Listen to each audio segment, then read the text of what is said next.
Guys, when I say I stack gold, silver, and platinum, I'm not kidding.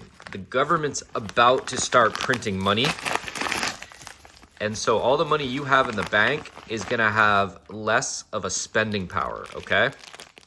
Now, I usually buy silver, gold, and platinum bullion, but every now and then, I'll buy something that costs a little more that's really, really cool, and this is one of those things.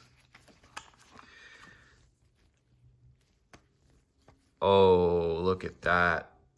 Black rhodium and the color. This is 1 ounce of silver, but that is so freaking cool. That is so freaking cool. I'd rather have this than my money in depreciating dollars any day. Fuck, that's cool. Let's fucking go.